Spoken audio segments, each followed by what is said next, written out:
Hello students. आज मैं आप लोगों को एक नया चैप्टर एकिक नियम, इंग्लिश में बोलते हैं बच्चों यूनिटरी मेथड, इसको हम लोग आज पढ़ेंगे। आइए देखते हैं पहले तो इसका बेसिक कि ये होता क्या है एकिक नियम। बच्चों एकिक नियम के सवाल जो हैं वो एग्ज़ाम में पूछे जाते हैं। नवोदय विद्यालय प्रवेश परीक्षा, विद्या ज्ञान प्रवेश परीक्षा, सैनिक स्कूल प्रवेश परीक्षा, इन सब में इसका एग्जाम में क्वेश्चन आता है। इवन बड़ी जो एंट्रेंस के एग्ज़ाम होते हैं उनमें भी इसके क्वेश्चन आते हैं बच्चों। मैथ में ये सबसे इम्पॉर्टेंट और अच्छा टॉपिक है जिसका नाम है यूनिटरी मेथड, एकिक नियम। ठीक है बच्चों, होता क्या है ये एकिक नियम, आइए देखें। देखिए एकिक नियम के बारे में यदि मैं आपको बताऊं कि होता क्या है तो आप लोग ऐसे समझिए कि वह विधि है, यह वह विधि है जिसमें एक का मान निकालकर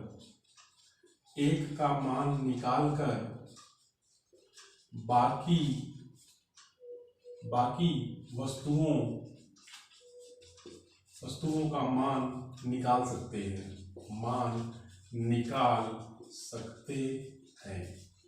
कैसे बच्चों सकते हैं, कैसे बच्चों, आइए देखें। जैसे मान लेते हैं कि एक दर्जन कॉपी का मूल्य 36 रुपया है, तो एक कॉपी का मूल्य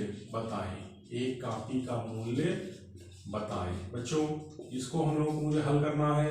एक दर्जन कॉपी का मूल्य 36 रुपये है, एक कॉपी का मूल्य बताएं बच्चों। तो देखिए सबसे पहले क्या करेंगे, हम जानते हैं हल, तो एक दर्जन में होते हैं 12, यानी 12 कॉपी हो जाएंगी। और एक दर्जन में 12 कॉपी, चूंकि एक दर्जन का मूल्य यानी 1 डजन, दर्जन को बच्चों इंग्लिश में डजन बोलते हैं। The cost of 1 dozen copy is 36 rupees, यानी 1 डजन में 36 रुपए की कॉपी आपको मिल जाएंगी, यानी 36 रुपए इक्वल टू 12 कॉपी।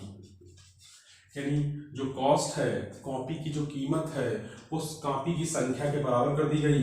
तो एक कॉपी की मुझे कीमत निकालनी है बच्चों, तो मैं क्या करूंगा 36 रुपये बटे 12, 12 या 36, यानी एक कॉपी का मूल्य बच्चों क्या आ गया, एक कॉपी का मूल्य 3 रुपये आ गया।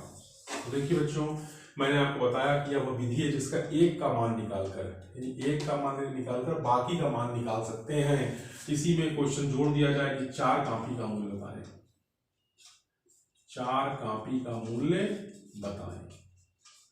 तो आप क्या करोगे, एक का निकाला आपने, अब बाकी का 4 का निकालना है, तो क्या करेंगे 4 कॉपी का मूल्य बच्चों क्या हो जाएगा 4 × 3 यानी 12 रुपए।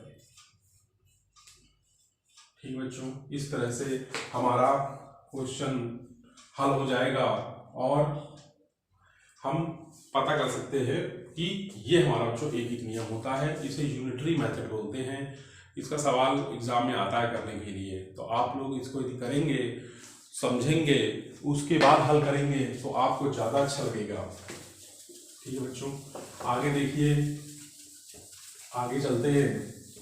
और भी सवाल इसके हैं जो कि एग्जाम में पूछे जाएंगे, मुझे बताना है। और आप लोग क्या करिए, प्रैक्टिस करिए, ज़्यादा से ज़्यादा इन सवालों की प्रैक्टिस करिए। और ना आए मुझे कमेंट करिए, कमेंट करके मुझे बताइए कि सर मुझे ये दिक्कत हो रही है, मैं उन सवालों को बताऊंगा। बच्चों एक क्वेश्चन और आता है, देखिए जैसे कि लिखा हुआ है 5 कलमों का मूल्य 22 रुपये 50 पैसे है, यानी 5 कलमों का मूल्य क्या है बच्चों 22 रुपये 50 पैसे है। 22 रुपये 50 पैसे है। 4 कलमों का मूल्य निकालें, 4 कलमों का मूल्य निकालें। तो बच्चों देखिए ये भी क्वेश्चन हमारा बिल्कुल उसी तरह का है। तो हम क्या करेंगे, पहले 5 का कलमों का मूल्य दे रखा है, तो मैं पहले एक कलम का मूल्य निकालूंगा क्योंकि एक ही नियम है। तो हल में सबसे पहले लिखूंगा 5 कलमों का मूल्य क्या दे रखा है बच्चों 22 रुपये 50 पैसे है। तो एक कलम का मूल्य बच्चों निकालना है, तो क्या करूंगा, सीधे मैं 22.50 में क्या करूंगा 5 से भाग दे दूंगा। इससे पहले मैंने दशमलव विधि से भाग देना आपको बताया था। ठीक है बच्चों, तो देखिए 5 चौको 20, ठीक है, और 5 9 45। ठीक बच्चों, दशमलव 2 के बाद लगेगा बच्चों आइए देखिए कैसे।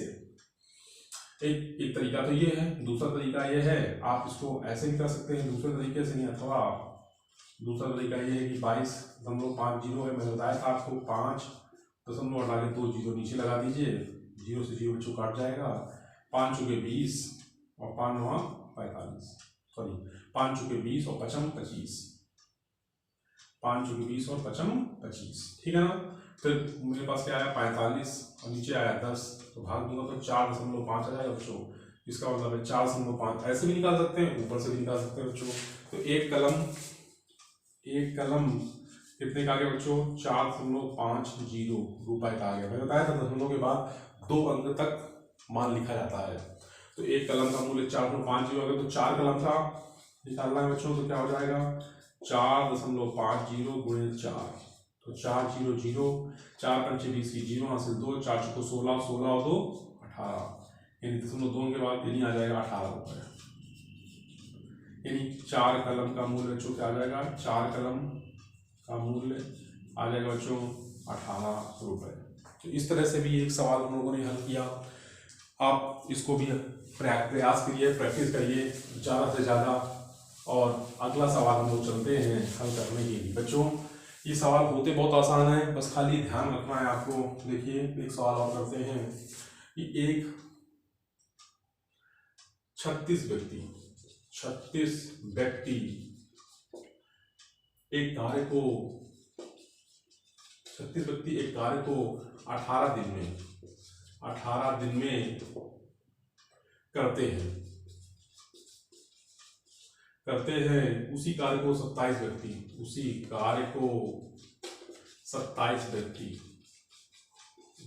27 व्यक्ति कितने दिनों में करेंगे,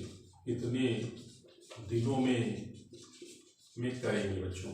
देखिए बच्चों कितने दिनों में करेंगे, तो हल देखिए 36 व्यक्ति हैं, कार्य को 18 दिन में करते हैं। तो यहाँ पर हम लोग इस सवाल को कैसे करेंगे, एक लॉजिक होता है, फार्मूला भी होता है, सूत्र होता है कि M1 × D1 बराबर M2 × D2। बच्चों ये सूत्र कब लगाते हैं, M1 माने आदमी और D1 माने डेज। यहाँ पर M क्या बच्चों, मैन है और D क्या है, डेज है बच्चों। तो मैन माने 36 मैन और D1 18 दिन, M2 उसी कार्य को 27 व्यक्ति, तो और D2 में निकालना बच्चों बहुत ही आसानी से निकाल सकते हैं। तो 36 गुणे 18 और 27 गुणे में ही नीचे आ जाएगा, भाग में हो जाएगा। तो इस तरह से कैसे करेंगे बच्चों, देखिए 36 गुणे 18 बटे 27, तो 9 चौको 36, 9 3 27, 3 6 18, 6 चौको 24, यानी बच्चों 24 दिन लगेंगे।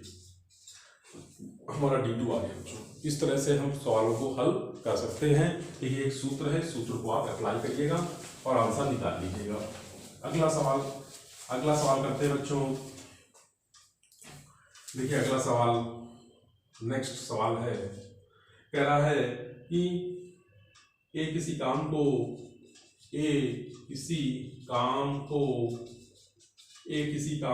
20 दिन में करता है, 20 दिन में करता है। बी उसी काम को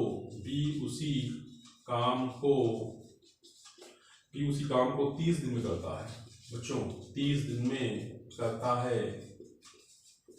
तो दोनों मिल जाएं, तो दोनों मिलकर उसी काम को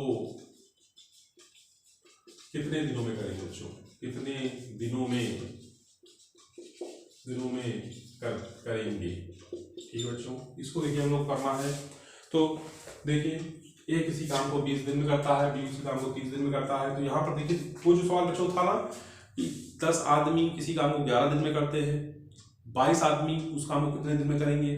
तो इस तरह के सवालों को आपको लगाना है M1 D1 = M2 D2 सूत्र से।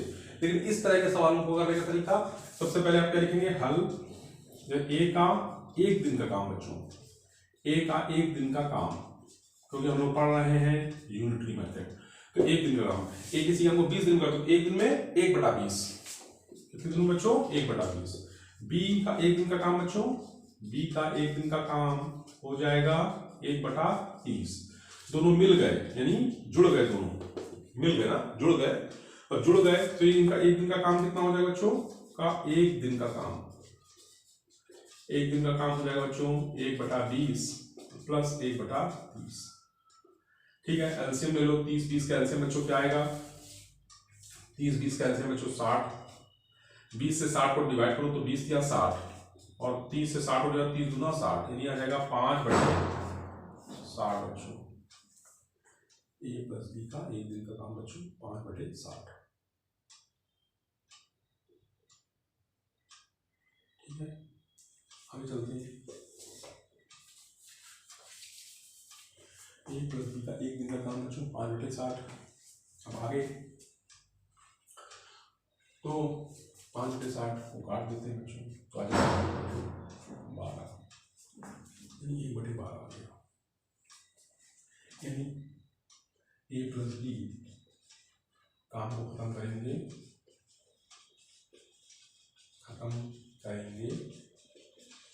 12 दिन में। ठीक बच्चों, समझ में आ गया। अब इसी क्रम में हम लोग आगे देखते हैं